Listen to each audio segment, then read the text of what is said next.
to another episode of Search It Up with Sienna, the web series where I use IMDb to discover and talk about all different types of movies and TV shows, and how the people in front of and behind the camera not only make it all possible, but are somehow all interconnected.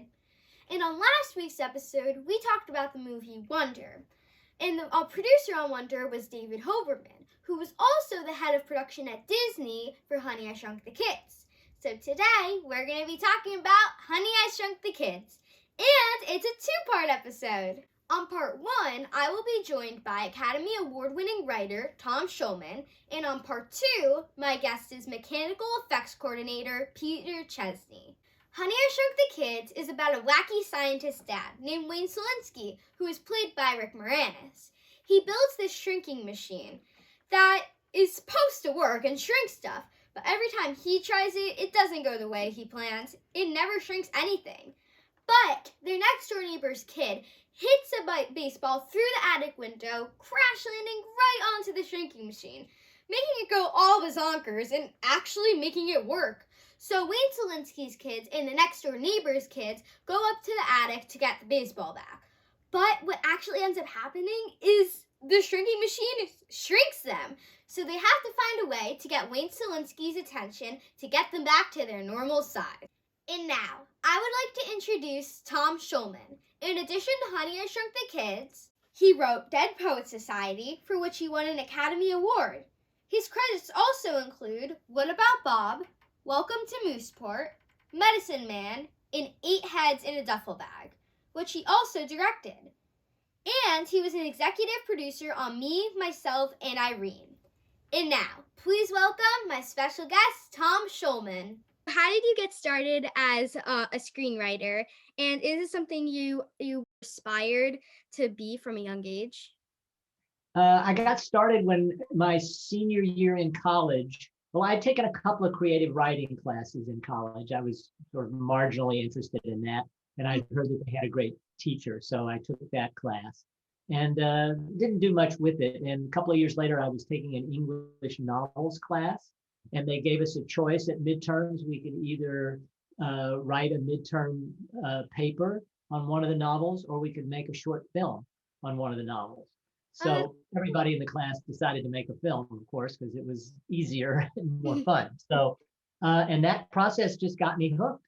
I made a film, and you know, it wasn't very good, but it was fun doing it, and that was my first experience with. Back then, it was Super 8 film, you know, little tiny film, and you had to cut it and edit it and so forth. So, and then a couple of friends of mine and I, who were also interested in film, started making shorts our senior year in college. And they had some equipment, we borrowed it, and that got me started. Wow. And do you remember your first professional writing assignment? Yeah, I think I do. It's hard to remember. Yeah, I do. It was actually a project at Disney on a racehorse called Genuine Risk. It was the first filly to win the Kentucky Derby. I got the job, and then they kept telling me, wait, we still need to sign up the family that owned the horse and get the rights to the horse. And a couple of months went by, and they said the family is now doesn't want to sell Disney the rights to the horse, to that story, so the project got canceled. Yeah. And how did you get involved with Honey, I Shrunk the Kids? I had sold Dead Poets Society to Disney, and it was just sort of sitting there waiting for.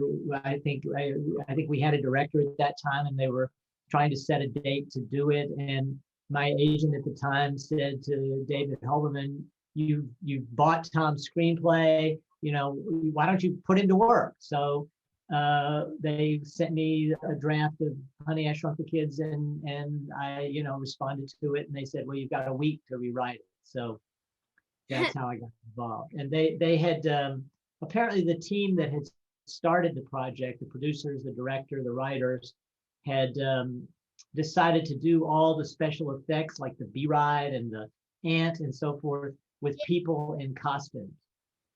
So the studio said, well, we don't know how that's going to look. That sounds really strange. Shoot a test. So they did a test of that and showed it to the studio, and the studio got so upset they fired them all and said, and I think Rick Moranis, who was set to star in the movie, had also either seen the test or heard about it. And when he heard that they had fired the whole crew, Rick Moranis said, okay, I'm out. So they said to him, all right, we'll get the screenplay rewritten. We'll get a new team to make the movie.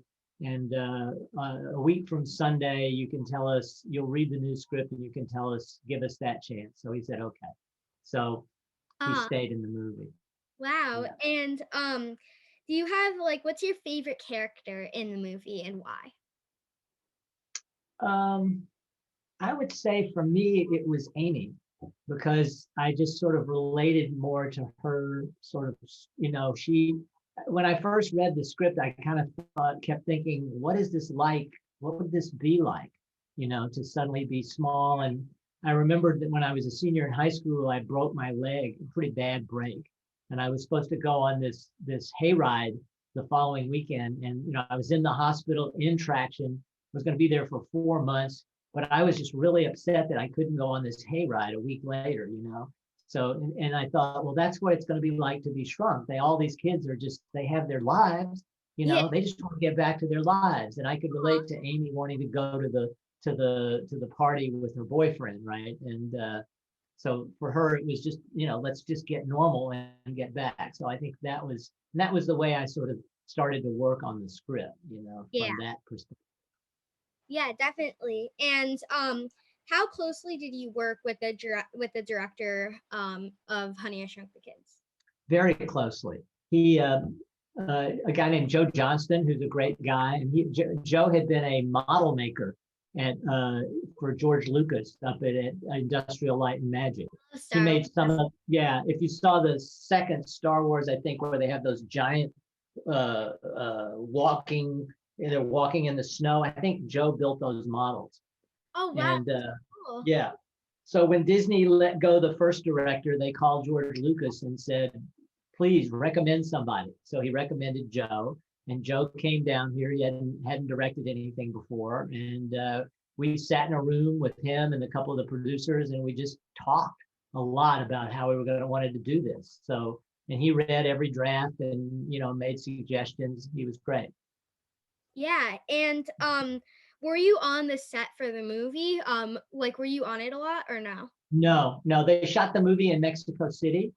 And I basically said, I'll rewrite this, but I'm not going to Mexico City, because I had been there about 10 years before and gotten sick as a dog from the food.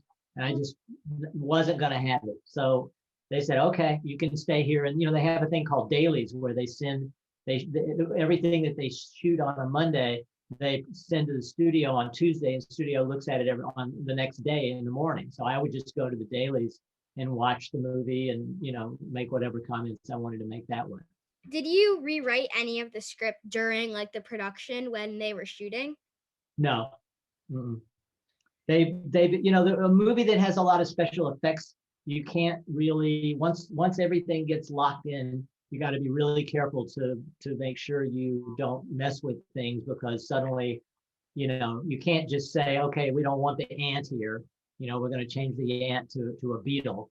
Can't do that. And, and the scene has to be right where you wrote it. So the structure was really locked in. What was the most memorable part about working on Honey, I Shrunk the Kids? Oh, well, for me, because it was so, I think they hired me on a Wednesday, and they said, you've got 10 days. And I said, I can't just start writing. I need a few days to think about this, what to do, and they got very, very, a lot of pressure. They called me almost twice, 3 times a day and say, okay, start writing. And I kept saying, no, I need to. So I went and looked at all the special effects drawings they had and just sort of immersed myself in the world of the movie. And I started writing on the following Monday. And basically, I don't think I slept maybe 2 or 3 hours until that Friday.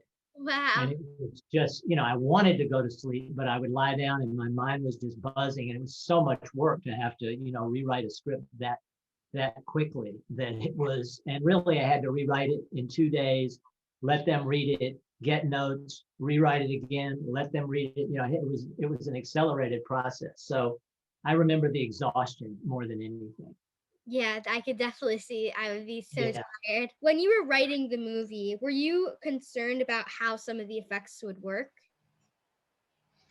No, not really. I trusted the team. I saw the drawings. The people that were in charge of the special effects really knew what they were doing. Disney has probably some of the best special effects people around, particularly now, but even back then. So, they were very confident in the effects, and they wanted to make sure that I didn't write anything they couldn't do and do well. So, I saw what the grass was going to look like, and the giant grass in the yard and those sorts of things. So I felt good about it. Yeah. And frankly, there was so much pressure with the writing that I couldn't spend any time worrying about anything else. So you won an Academy Award in 1990 for writing Dead Poet Society. I Mhm. read the movie was inspired by your experience at school, and I have so many teachers who've inspired me. Can you talk about your inspiration for this movie? Yeah. There were really two. When I came out to Los Angeles and started to get write and get into work my way into the movies. I was at a workshop called the Actors and Directors Lab, which you learned about. And I was more interested in directing than I was about writing. But and they had a teacher there who came to Los Angeles 4 times a year to sort of instruct us on acting, and he was a guy named Harold Clurman, and he was probably one of the sort of great directors on Broadway in the 1930s and 40s. So he was in his 70s, I would say, and he was just an incredible public speaker. When you listen to him talk, you just thought it felt like he knew so much about everything. It was as if he had been alive everywhere on earth at all moments of history. He just knew everything, and he was incredibly inspiring. And I thought, I got to write something about this guy. And but then I sort of planned this story about this acting class and this inspiring teacher, and it started to kind of go nowhere. I just couldn't figure out what it would be about, and I kept thinking I really want to write something about a teacher. And then I remembered I had a really great teacher my sophomore in high school year, guy named Sam Pickering, who was an English teacher. And he was just, a funny and antic and a joy to be around, loved the students, but was challenging too. So that I started to sort of scribble around with that story. And then once I realized it was about the students, not so much about the teacher, but his effect on them, then that's when it started to really work. When you were writing the script for Dead Poet Society, did you have Robin Williams in mind for the teacher? No, I had Sam Pickering, my high school teacher. He was the sort of picture in my head. And when I heard Robin was going to do it, my first thought was, I don't know, because Robin's humor, his comedy is so wild and antic. I thought, how is this? And, the script was, I think the teacher was funny, but he wasn't funny in the same way that Robin was funny. So I wasn't sure how that was going to work. But once he started, we started working on it, it was clear he was going to be really great. What was the experience like winning an Academy Award? It was, I think I'm more like the character of Todd in that movie, the kid who can't talk very well, who's shy, really shy. So for me, the thought of having to get up there and accept an award in front of millions of people was terrifying. So I didn't think I was going to win, so I wasn't that worried. But when they called my name, it was just Yeah. every thought in my head just left my head. And After I think I bumbled through a speech, and then I forgot to thank a bunch of people. And when I was done, Jane Fonda, who was the person who presented it to me, we were standing getting ready to off stage, and we were getting in an elevator to go downstairs and so forth. And she said, "What? You look anxious. You just won an Academy Award." And I said, "Well, I forgot to thank some people." And she said, "Well, you can thank them next time." And I thought, well, that's easy for you because you're a star. You get to be in front of people a lot. So but generally it was great, really exciting. I mean, people that I haven't spoken to since kindergarten or first grade called me. You know, it was just great to. I must have been on the phone for 2 weeks afterwards, talking to old friends and people all over the country. It was great. Yeah. And you also wrote What About Bob? How did that movie come your way? Did you write it with Bill Murray in mind as well? I did write that with Bill Murray and I met a producer named Laura Ziskin, who was she worked on the Walt Disney lot, and she had read Dead Poet Society, and she had read another comedy script of mine, she invited me into her office and just said, we have this idea about this guy that, you know, what happens when patients, psychiatrists go on vacation. You know, it's not like your problems go away. So I said, you know, this sounds like fun. And we talked about it for a while. And then we went in and talked to the studio executives about it, David Hoberman and some of the others. And the more I thought about it, the more I really felt like I kind of knew what to do with it. So, and, you know, I had story ideas and so forth. So, you know, took the job. Yeah, I love that movie. It was so funny. Thank Just you. watched it the other day. Oh, really? Thank you. And what was the experience like filming the movie and working with Bill Murray? It was difficult. You know, the movie was Bill. I wasn't on the set, so but I think there were, you know, difficulties there, but not, you know, I thought the movie turned out really well. I thought Bill did a great job. So, but I wasn't there enough to really experience the. I hate to say it, but it's kind of boring for a writer to be on the set. Yeah. You know, you don't really have much to do. You know, sometimes they need you for rewrites, but frankly, might as well just be at home. They can always call you up and say, hey, we need a new line here or something. So it's so after a while I tended to not be on the set. And how about working with Frank Oz on that film? Did you meet him at all? When you were I met Frank, and, you know, we had readings of the script with actors, with Bill and the other actors, and we talked through the whole thing, and, you know, we talked a lot on the phone during the shooting and so forth and afterwards. So yeah, Frank's a great guy. You know, he was Miss Piggy he handled the Miss Piggy puppet. Oh, really? In Sesame Street. Yeah. That's so cool. And you have a process for writing a screenplay, or is it different for each project? I have the same process, but, you know, every project is a kind of a new world, so you have to start from scratch that way. Yeah. But generally, once I have an idea, I just start taking notes about it and putting them in a computer file. And after a certain amount of time, once I have maybe 30, 40, 50 pages of notes, I go through and I kind of make them look neat and separate them on the page, and then I print them out and I slice each note into a separate little strip. And then I put the strips down and I start organizing those strips. You know, I pick the first one up and I go, boy, this seems like an idea that's going to be in the last third of the movie. So I put it over here and I start piles of, you know, 1, 2, 3, the beginning, the middle, and the end. And then I start spreading those out, you know, what's the very first scene. And so I lay it all out on the floor like a big, you know, almost like you see people put cards on the wall. Some people do that. I put strips all over the floor. When it's done, I pick them all, I put them on 8 by 10 paper. I scotch tape them to paper. And then I have a really thick notebook that's like an outline guide to writing the movie. And by the time I'm done with that, you know, it's basically I've thought the whole thing out. So yeah. What was the most challenging or rewarding project you worked on? Boy.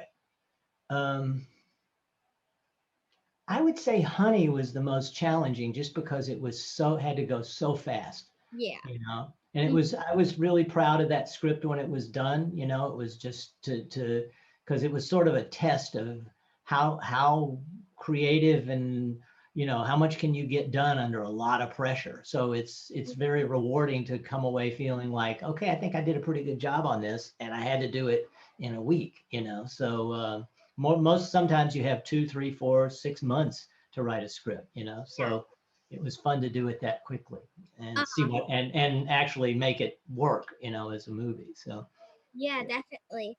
And you've been a screenwriter, a director, and a producer. Is there something you haven't done yet that you would like to do? You mean as far as I mean, I have several projects that I'm trying to get made, but other than that, no. I mean, I mean, if I could, I'd be a cinematographer. I just really envy those people's ability to make the great pictures, beautiful scenes and so forth. But I don't have any talent at that. So I think I'd like to. I'm working on a project now that I'm intending to direct. So I'm looking forward to doing that again. Yeah. I'd like to thank you so much for doing this. I had so much fun talking to you. Oh, same here. Well, thank you for having me. Bye. All right. Thank you. Bye. Thank you. Thank you so much, Mr. Schulman. I really loved hearing about your experience writing so many cool movies.